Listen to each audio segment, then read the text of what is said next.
ও কুনাগাঁওয়ের মুরব্বী বাবারা, আমরা যখন মারা যাব, আমরা মরে যাওয়ার পর আমরা মনে করি শেষ। আমাদের অনেক অনেক যুবক ভাইয়েরা আছে, অনেক মুরব্বী বাবারা আছে, তারা আল্লাহর কাছে মৃত্যু কামনা করি, আল্লাহ যদি এই দুনিয়া থেকে চলে যাইতে পারতাম তাহলে মনে হয় সবচাইতে বেশি ভালো হইতো। দুনিয়ার যন্ত্রণার ভালো লাগে না, দুনিয়া থেকে চলে যাই। আল্লাহ তুমি কেন আমাকে মরণ দেও না? এমন মৃত্যু কামনা করা যাবে? এমন মৃত্যু কামনা করা যাবে? যাবে না। এই আমরা যখন মরে যাব, ওই মরে যাওয়ার পর আমরা মনে করি রে আমাদের জীবন বুঝি শেষ। না না না,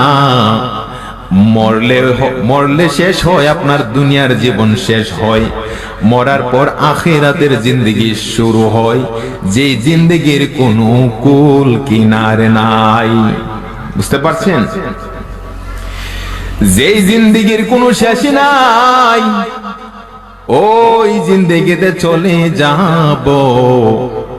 এই জন্য বন্ধুরে, কবরের আযাব কিন্তু সত্য, এটা বিশ্বাস করতে হবে। বিশ্বাস করতে হবে না? কবরের আযাব সত্য, অসংখ্য কুরআনের আয়াত এবং হাদিসের মাধ্যমে প্রমাণ। কবরের আযাব অতি ভয়ঙ্কর। কবরের আযাব অনেক ভয়ঙ্কর আযাব রে বাবা।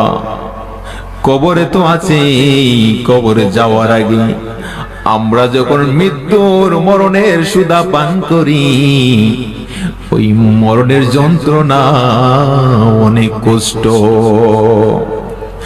আমার নবী ডাক দিয়া বলেন,